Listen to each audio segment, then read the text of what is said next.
Morning students, welcome to physics class. यह video 12th Hindi medium वाले बच्चों के लिए है।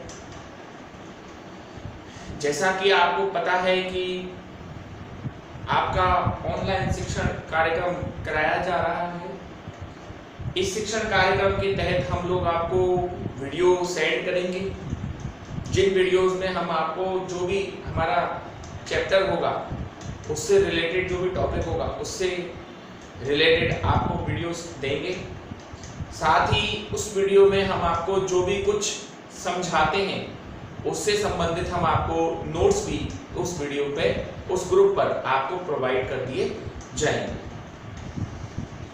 जैसा कि आपको पता है कि ये कक्षा 12 के लिए है, कक्षा 12 के लिए वीडियो है, तो आपको बता दिया जाए कि 12वीं क्लास में जो है 12वीं क्लास में जो सिलेबस है वो 10 यूनिट में बांटा गया है। ज़्यादा समय खराब ना करते हुए हम सीधे ही अपनी टॉपिक्स पे आते हैं। तो आज हम आपको बता देते हैं, हम लोग सबसे पहले बात करेंगे चैप्टर नंबर 14 की।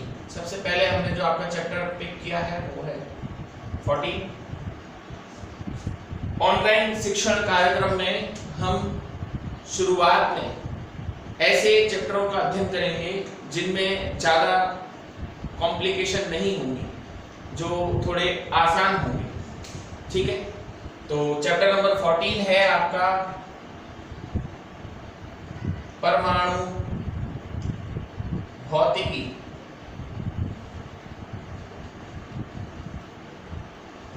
आपका कोई भी किसी प्रकार का सिलेबस चेंज नहीं हुआ है, वही पुराने सिलेबस पे ही आपकी बुक्स काम कर रही हैं। और परमाणु भौतिकी आपका चैप्टर नंबर 14 पहले हम इसको स्टार्ट कर रहे हैं, जिसमें सबसे पहला टॉपिक है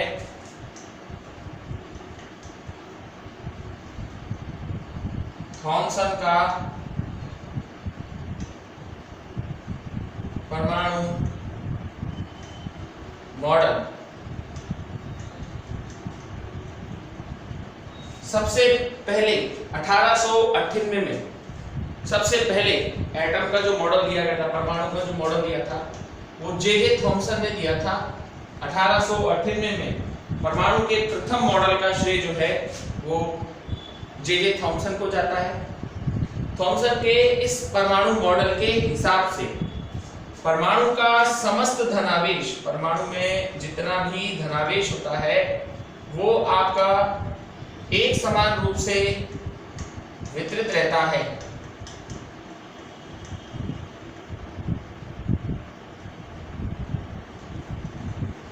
मतलब जितना भी परमाणु में धनावेश है वो आपका सब बिल्कुल एकदम यूनिफॉर्मली एक समान रूप से वितरित रहता है, तथा उसमें उपस्थित ऋणावेश इस प्रकार से व्यवस्थित होते हैं जैसे तरबूज में बीज। यह आपका धनावेश है और यह आपका नेगेटिव चार्ज है, ऋणावेश है।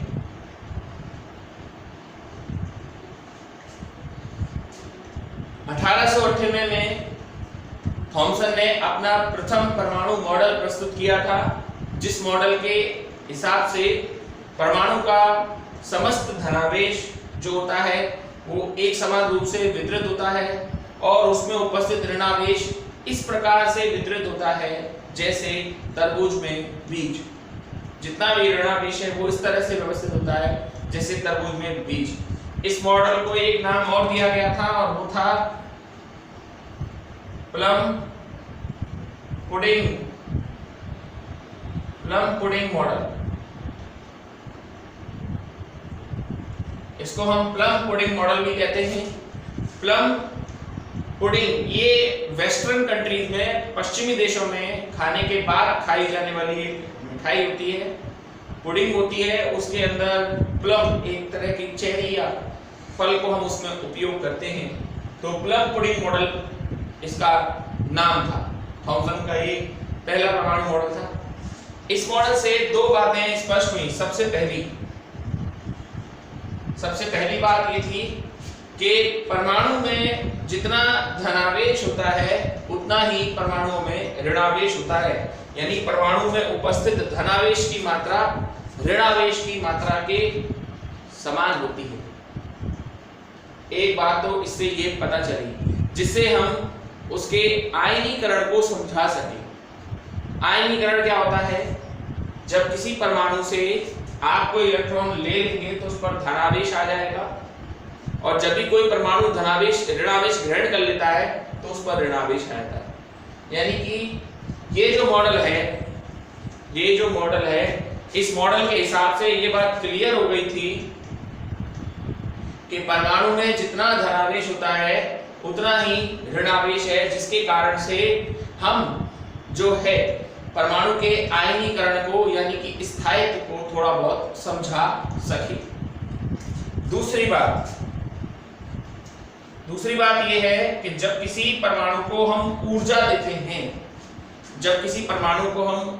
देते हैं तो ऊर्जा ग्रहण करके परमाणु में उपस्थित इलेक्ट्रॉन अपनी माध्य स्थिति के इर्द गिर्द कंपन करते हैं, जिससे विकिरण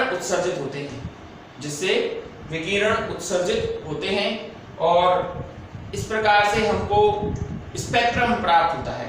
यानी कि स्पेक्ट्रम के बारे में भी इमेजिनेशन बताई गई थी थॉमसन के परमाणु मॉडल के अंदर। ये दो बातें इसके अंदर इंपॉर्टेंट थी, जिससे विद्युत चुंबकीय तरंगों के रूप में विकिरण उत्सर्जित होते हैं। हाँ, अब देखिए सर कमियां क्या थी।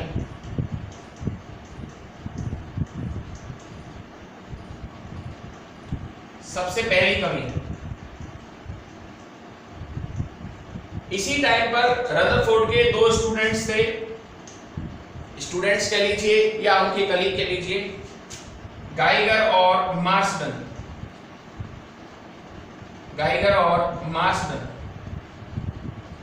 उसी समय इन लोगों ने भी प्रैक्टिकल किया था और इन्होंने प्रकीर्णन किया, अल्फा कण प्रकीर्णन प्रयोग किया था।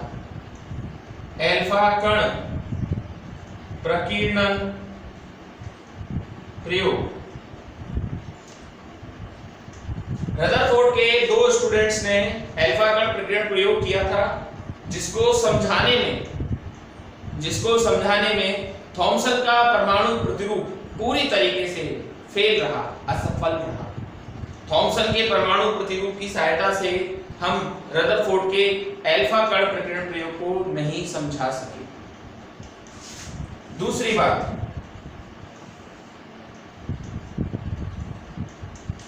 आपको बता दूं इस चैप्टर में हम लोग ज्यादातर हाइड्रोजन एटम की बात करेंगे, हाइड्रोजन परमाणु की बात करेंगे। और हाइड्रोजन परमाणु की बात करने से पहले मैं आपको बता दूं कि हाइड्रोजन परमाणु में तो एक ही इलेक्ट्रॉन होता है।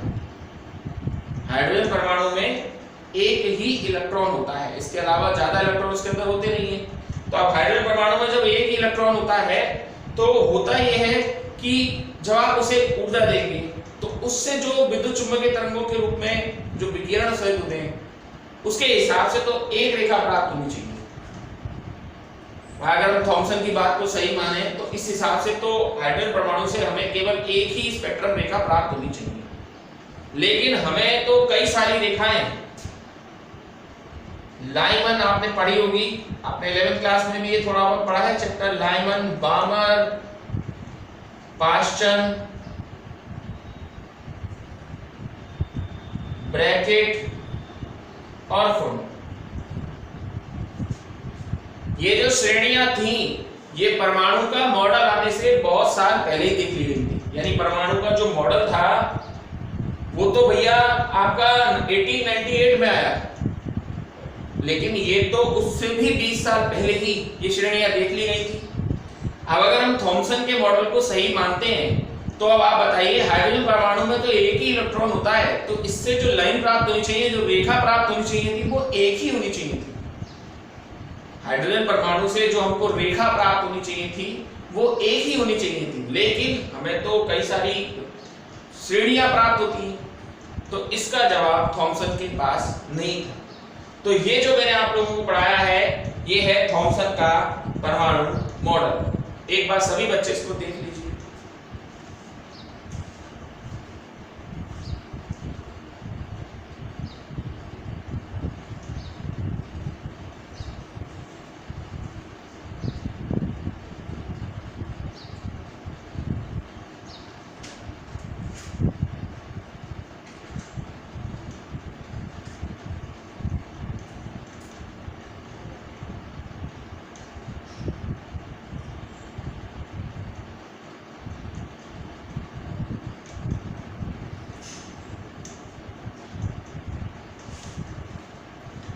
चलिए सर आइए आगे चलते हैं।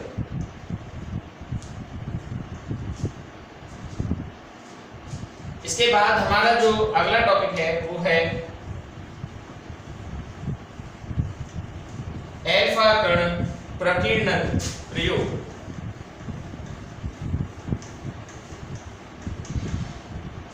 ये चैप्टर आसान है ना, डेरिवेशंस हैं। जो भी वीडियो आपको भेजा जाता है उस वीडियो को आप एक से कई बार देखिए। वीडियो तो आपकी खुद की प्रॉपर्टी है, आप कभी भी उसको देखिए। अल्फा कण प्रकीर्णन प्रयोग। हाँ जी, 1911 में रदरफोर्ड के दो स्टूडेंट कह लीजिए या दो सहयोगी कह लीजिए, रदरफोर्ड के दो सहयोगियों ने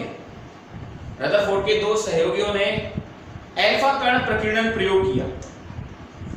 रदरफोर्ड के दो सहयोगियों ने अल्फा कण प्रकीर्णन प्रयोग किया और इस प्रयोग में क्या किया था, इस प्रयोग में उन्होंने अल्फा कणों को सोने की पतली पन्नी पर, अल्फा कणों की सोने की पतली पन्नी पर बौछार कराई थी।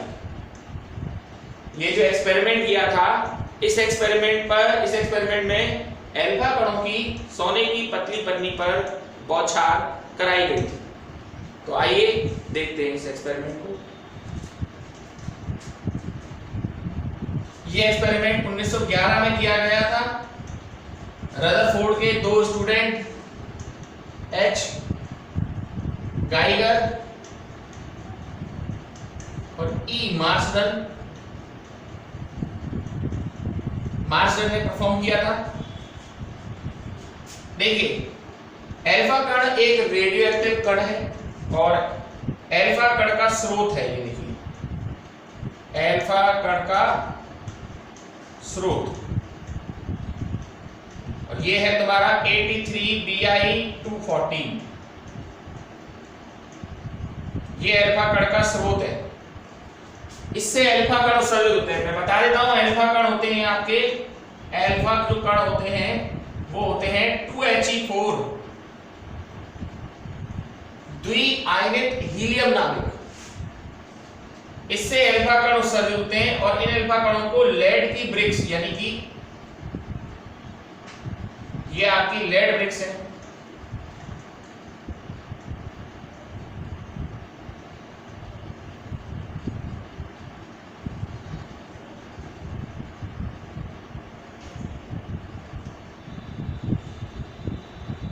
इन अल्फा कणों को लेड ब्रिक्स यानी कि लेड की ईंटों में से होकर गुजारते हैं। लेड की ईंटों में से ही क्यों होकर गुजारते हैं? लेड एक बहुत अच्छा अवशोषक है, क्योंकि देखिए अल्फा कण तो सब तरफ डायरेक्ट होते हैं, ऐसे भी जाते हैं, ऐसे भी जाते हैं, लेकिन बीच में एक पतली झिरी होने के कारण जो इससे अल्फा कण निकलते हैं तो वो बन जाता है अल्फा किरण पुंज। अल्फा किरण पुंज।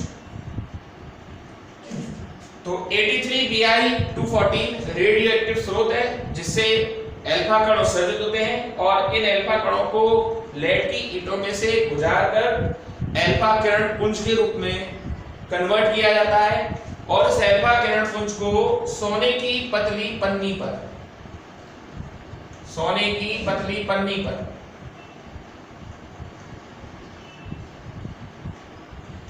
जिसकी मोटाई जो है वो 2 × 10⁻⁻7 मीटर है। ये आपकी गोल्ड फॉइल यानी कि सोने की पन्नी है। सोने के अलावा आप इसमें कोई और उपयोग नहीं कर सकते हैं, कारण इससे ज्यादा पतला किसी को नहीं बनाया जा सकता। सोने की तन्यता बहुत अधिक होती है, आप उसे कितना भी पतला बनाना चाहें बना सकते हैं। तो सोने की पतली पन्नी पर इन अल्फा कणों को गिराया और अल्फा कणों की संख्या ज्ञात करने के लिए इसके पीछे, सोने की पन्नी के पीछे एक पर्दा होता है। इस पर्दे के ऊपर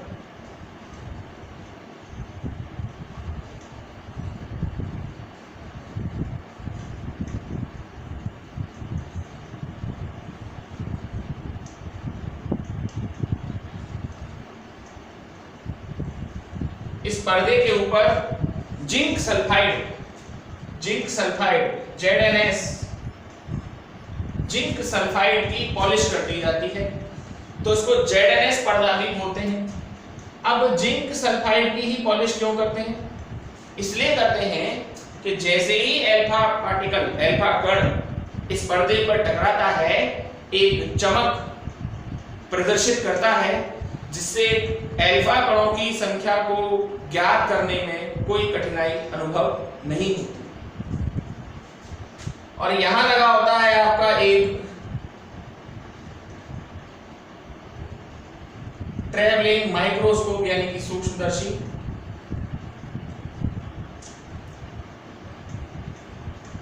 यहां आपका सूक्ष्मदर्शी लगा होता है, जिसकी सहायता से हम अल्फा कणों की संख्या को काउंट करते हैं। ठीक है, एक बार दोबारा से मैं आपको इस सेटअप को समझा रहा हूं। देखिए, 1911 में रदरफोर्ड के दो स्टूडेंट एच गाइगर और ई मार्सडन ने अल्फा कणों की सोने की पतली पन्नी पर बौछार कराई।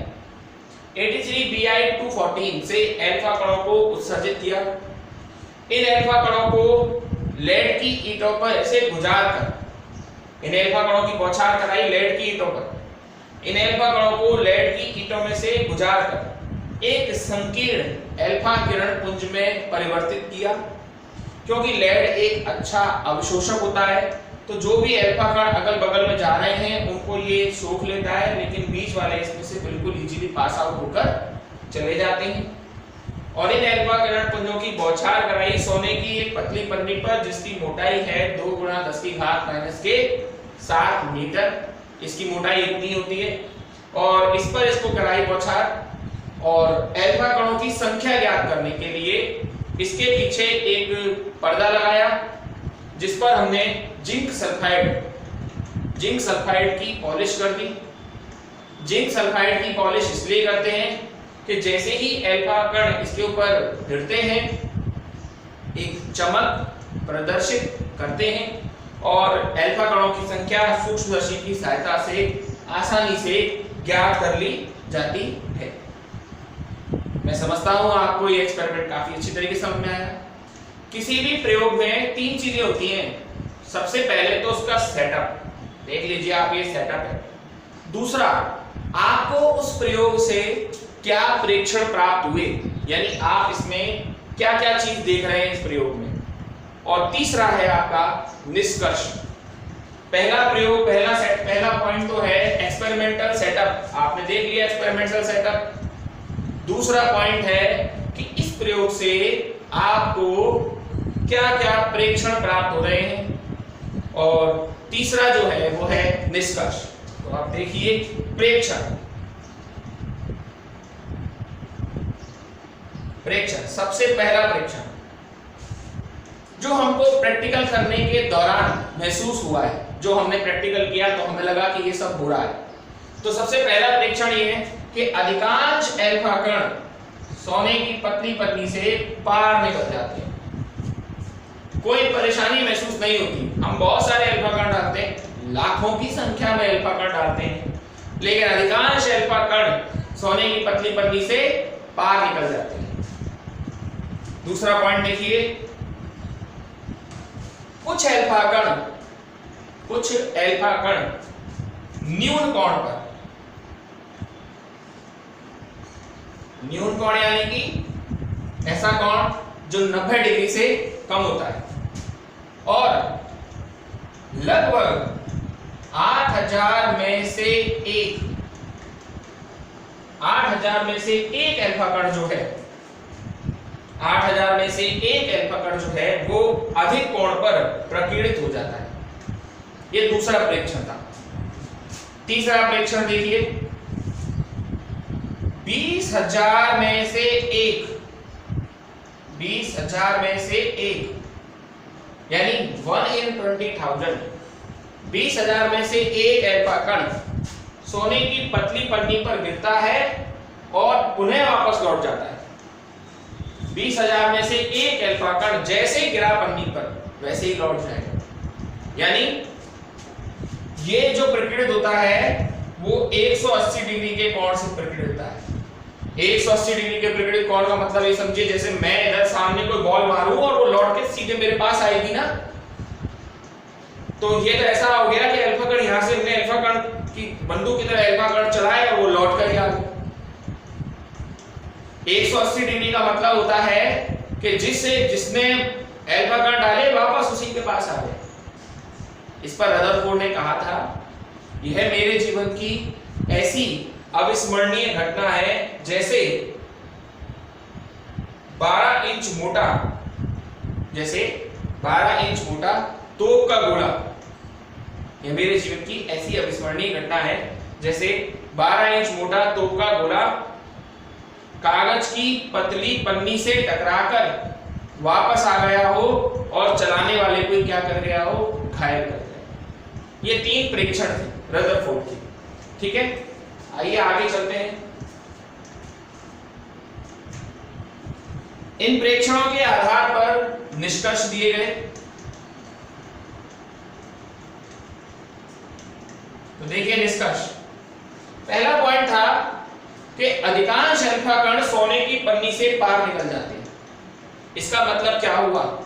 इसका मतलब ये हुआ कि परमाणु का अधिकांश भाग खोखला होता है। ये पहला रिजल्ट था।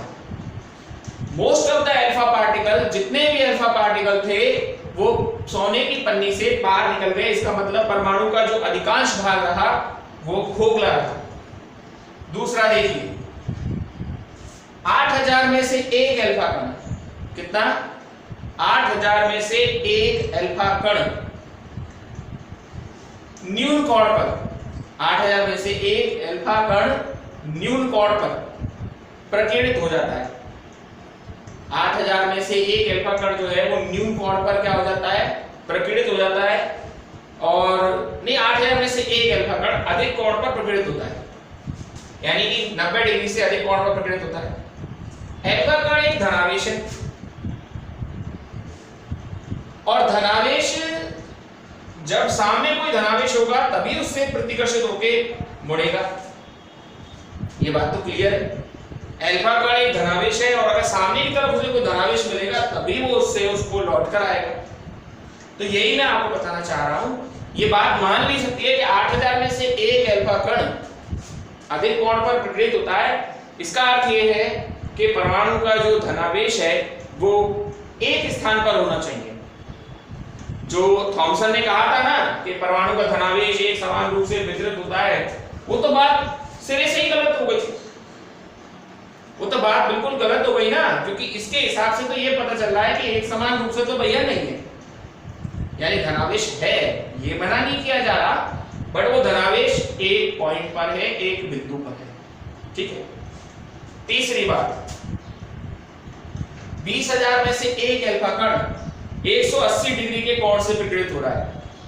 20000 में से एक अल्फा कण 180 डिग्री के कोण से प्रकीर्णित हो रहा है। इसका मतलब परमाणु का धनावेश एक स्थान पर तो है, लेकिन वो स्थान बहुत छोटा है, बहुत अत्यंत सूक्ष्म स्थान पर है, क्योंकि 19,999 कोई महसूस नहीं कर रहे, कुछ भी महसूस नहीं कर रहे। 19,999 अल्फा कण नाभिक से आराम से जा रहे हैं, लेकिन 20,000वें कण को दिक्कत महसूस हो रही है, यानी परमाणु का धनावेश एक सूक्ष्म स्थान पर केंद्रित होता है परमाणु का धनावेश, तो वो स्थान बहुत ही क्या है, सूक्ष्म है, बहुत ही छोटा है, जिसको उन्होंने क्या नाम दिया, नाभिक नाम दिया।